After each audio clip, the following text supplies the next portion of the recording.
Assalamualaikum warahmatullahi wabarakatuh. Kembali lagi bersama saya Bang Jack di channel The Myth Story. Sebelum kita masuk ke ceritanya, alangkah baiknya buat sahabat-sahabat sekalian klik tombol subscribe dan like di video ini agar kami bisa lebih bersemangat kembali untuk membuat konten kisah-kisah horor lainnya di sini. Dan langsung saja tanpa basa-basi, mari kita simak ceritanya. Selamat menyaksikan.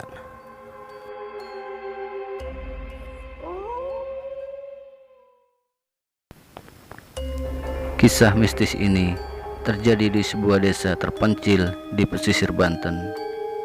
Untuk melindungi privasi para pelakunya, baik nama pelaku maupun tempat kejadian sengaja kami rahasiakan. Malam itu, suasana desa di tepi pantai Selat Sunda itu terasa begitu mencekam. Udara dingin yang menggigit sekujur tubuh membuat sosok lelaki bernama Haryadi meringkuk sambil memeluk sebuah guling. Dia tak pergi melaut malam ini. Dia merasa badannya kurang enak, seperti akan didera sakit. Suasana begitu sepi, senyap, tiada suara. Tiada rengekan manja sang istri yang menggeluti dadanya saat memadu kasih. Tiada lagi desahan-desahan napas menggelora yang membawanya terbang ke angkasa. Haryadi kini merasa seorang diri di dunia yang fana ini. Entah mengapa, malam yang semakin larut membuat Haryadi semakin tersiksa oleh rasa sepi. Sayup-sayup suara jangkrik dan binatang malam di kejauhan sana seolah menertawakan kesunyian dirinya. Ingin dia berteriak, mengumpat dan memaki, tetapi kepada siapa umpatan dan makian itu harus ditujukan? Semua yang terjadi memang akibat usulnya yang edan, bahkan nyaris tak berperasaan. Dan malam ini adalah malam yang dijanjikan almarhumah istrinya agar dia menemuinya di tanah perkuburan. Bagaimana mungkin istrinya yang telah mati beberapa hari silam itu memintanya untuk bertemu? Lelaki berotot kekar itu menerawang ke atas langit-langit gubuknya yang reot dimakan usia. Dia tak pernah merasa seperti ini. Dia tak merasa begitu tersiksa dengan masa lalunya. Dan dia tak pernah teringat pada istrinya yang mati dengan tragis itu. Tapi malam ini benar-benar terasa lain. Dalam kesunyian yang nyaris sempurna, lamat-lamat Haryadi malah seperti mendengar kembali suara istrinya. Sebelum dia memaksanya untuk melakukan perbuatan nistanya itu, istrinya bertanya kepada Haryadi, "Kang, bila anak kita lahir, apa yang akan Akang lakukan kepada diriku?" Haryadi tidak lekas menjawab. Hatinya tengah dipermainkan oleh sesuatu keinginan yang aneh. "Sulastri istriku, ada sesuatu yang ingin aku sampaikan padamu," katanya saat itu. Sulastri memandangi suaminya dengan bola matanya yang penuh dengan kemurnian cinta. Dia pasrah dan begitu tulus menyayangi Haryadi, pria yang telah berhasil merebut cintanya. Dia bahkan rela meninggalkan orang-orang yang dikasihinya demi cintanya yang tulus kepada Haryadi. Dia tak peduli dengan segala hujatan dan ultimatum dari kedua orang tuanya. Sulastri sama sekali tak mengira bahwa lelaki yang digila-gilakannya itu kelak justru akan menjatuhkan vonis kematian atas dirinya.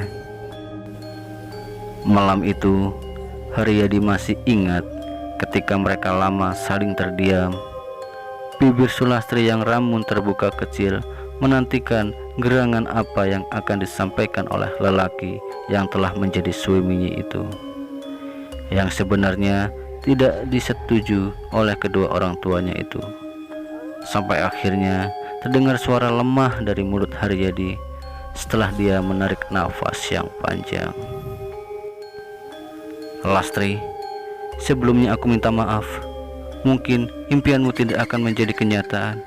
Terpaksa ini harus kita lakukan. Bukan karena aku tak mencintai kamu dengan anak yang kini kau kandung itu, tapi sekali lagi aku terpaksa mengusulkan hal ini. Akang minta maaf pengertianmu. Lastri, Haryadi seperti ragu, tak mengungkapkan isi hatinya. Sulastri bingung. Apa sih sebenarnya yang Akang inginkan? Tanya sambil menatap wajah Haryadi dengan tatapan kosong. Dia sungguh tak mengerti dengan apa yang dimaksud oleh suaminya. Dia hanya tahu bahwa suaminya sangat mencintainya. Malam itu, Sulastri hanya diam dan menunggu. Sementara itu, Haryadi memperhatikan wajah istrinya dengan seksama, seakan mencari tahu reaksi Sulastri. Setelah menenangkan sejenak gemuruh hatinya yang kian keras, barulah Haryadi melanjutkan kata-katanya. Begini Lastri, oleh karena keadaan kita yang sungguh terjepit, aku minta kau sudi melakukannya untukku. Kamu mau kan? Maksudmu melakukan apa? Tanya Sulastri gemetaran, karena selama ini memang tak pernah membantah setiap kemauan istrinya.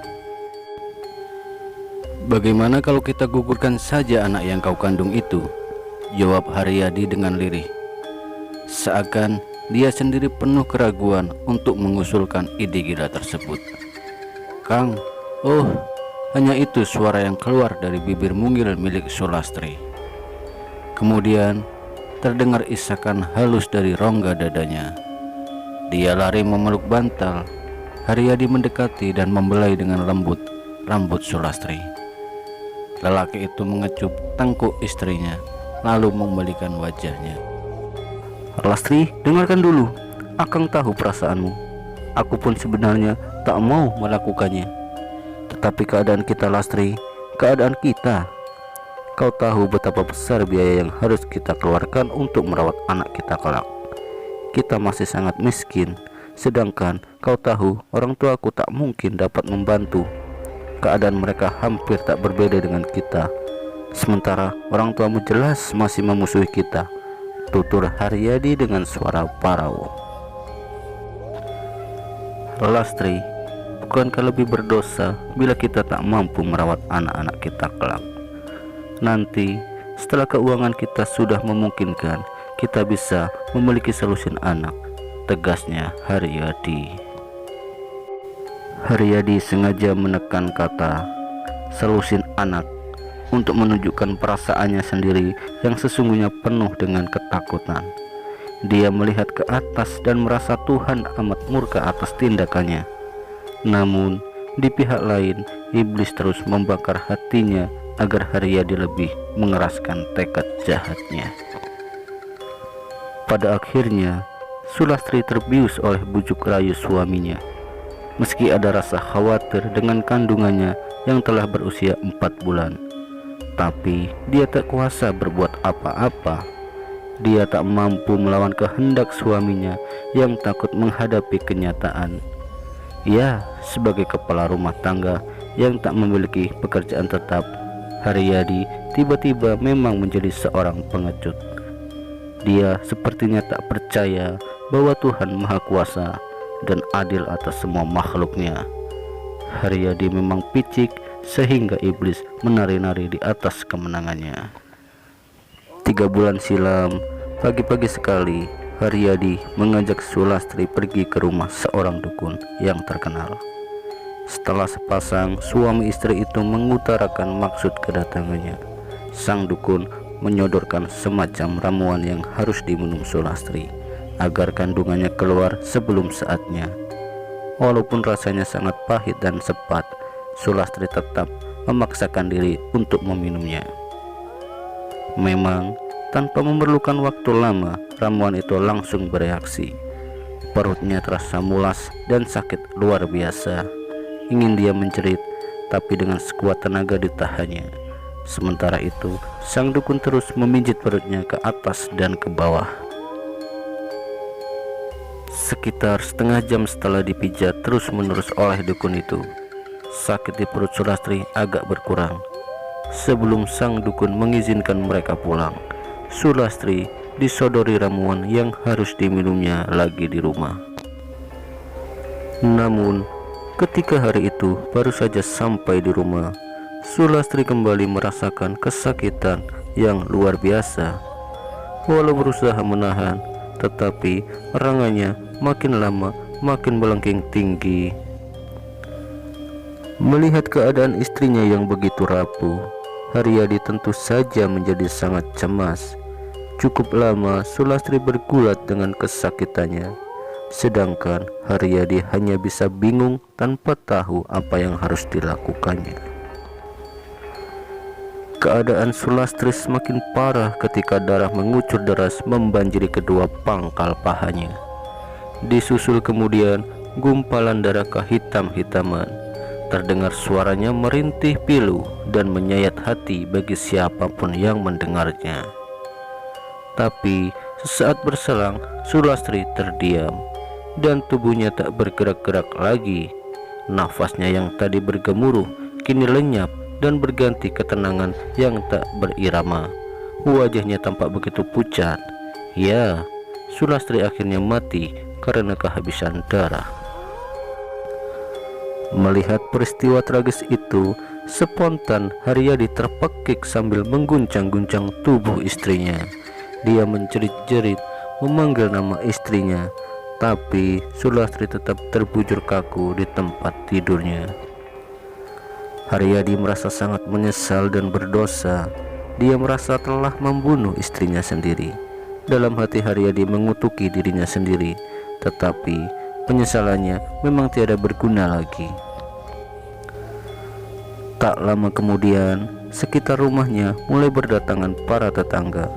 Karena teriakannya Haryadi memang menembus dinding-dinding bilik rumah mereka di malam pekat itu.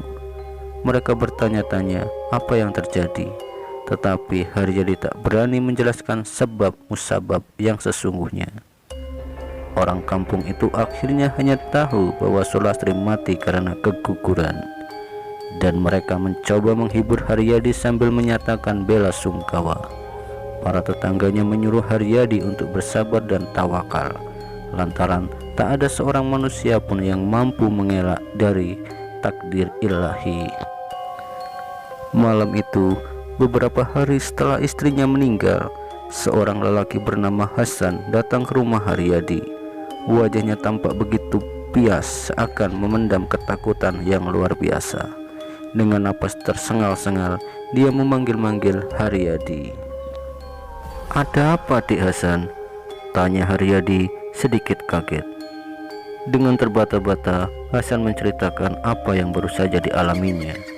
Pemuda itu baru saja melihat sosok Sulastri di kegelapan ujung jalan desa. Bahkan almarhumah istri Haryadi tersebut sempat berpesan kepada Hasan agar Haryadi menemuinya di tanah pemakaman pada esok malam. Serasa bagi disambar petir di siang bolong, Haryadi mendengar cerita pemuda itu. Sungguh rasanya tak masuk di akal. Mana mungkin orang yang meninggal bisa bangkit lagi, apalagi sampai ingin ditemui di kuburannya. Begitulah hati Haryadi bertanya-tanya. Dan malam itu Haryadi semakin dilanda penyesalan dan ketakutan. Dia seakan merasa dikejar oleh bayangan yang tak berwujud. Keesokan harinya, peristiwa itu telah menyebar ke seluruh pelosok kampung. Semua warga mempergunjingkan kejadian aneh yang dialami oleh Hasan. Lalu, apa yang terjadi dengan Haryadi? Mulanya Haryadi tak mau menemui permintaan almarhumah istrinya. Namun, atas bujukan orang kampung, dengan penuh rasa takut, pelas bersalah yang luar biasa, dia mau mengunjungi makam istrinya. Malam itu udara agak lembab, langit tampak hitam pekat, seakan bintang-bintang segan menampakkan diri. Angin bertiup agak kencang, membuat bulu kuduk Haryadi dan orang kampung pesisir selatan Sunda yang mengawalnya meremang tak terkendali. Batu-batu nisan di perkuburan itu bagaikan bayangan tangan setan yang siap mencengkram siapa saja. Lolongan anjing yang terdengar melengking panjang di kejauhan seolah memberi tanda bahwa sebentar lagi akan terjadi sesuatu yang mengerikan. Dengan penerangan obor, orang kampung mengantarkan Haryadi ke pemakaman Sulastri. Dari jarak sekitar 3 meter, mereka melepaskan Haryadi yang dengan kaki gemetar terus mendekati makam Sulastri.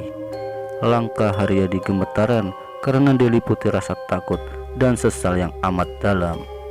Api obor yang dibawanya bergerak lemah ke kiri dan ke kanan, tertiup angin yang terasa lebih kencang. Sementara itu, lolongan anjing kian jelas mencekam kesunyian malam, seperti memberi isyarat maut bagi Haryadi. Sewaktu kaki Haryadi telah menginjak ujung makam, tiba-tiba tampak asap putih muncul dari kepala makam.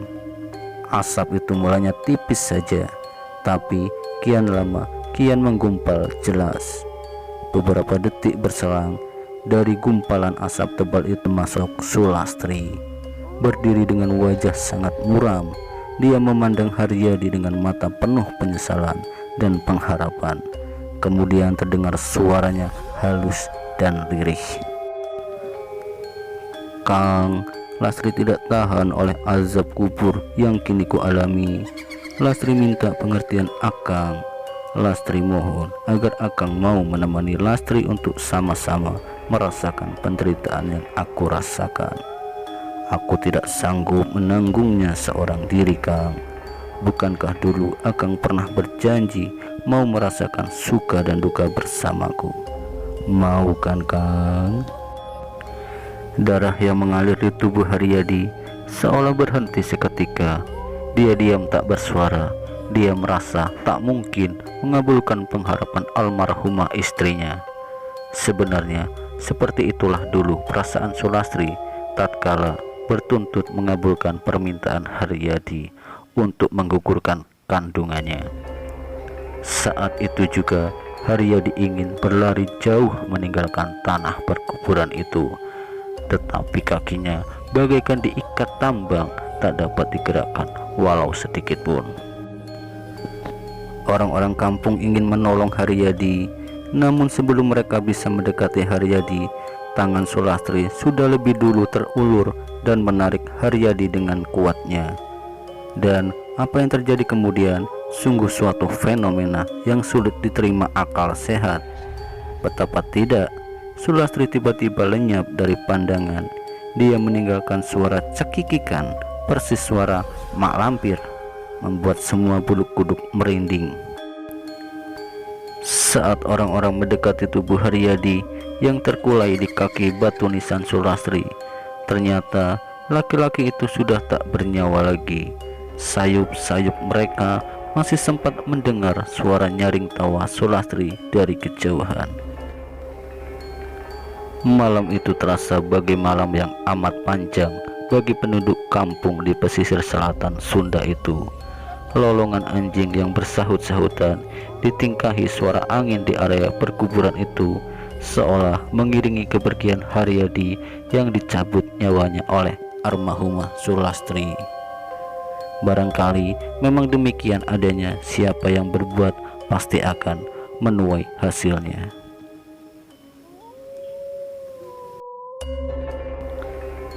Demikianlah mengenai kisah tuntutan alam kubur. Semoga kisah ini mampu memberikan kita pelajaran agar kita menjadi makhluk Allah yang senantiasa memuja dan memuji Allah semata. Jangan lupa bantu video ini dengan cara klik tombol subscribe di video ini agar kami semakin bersemangat kembali untuk menyajikan video-video menarik dan yang pastinya menghibur untuk teman-teman semua. Wassalamualaikum warahmatullahi wabarakatuh.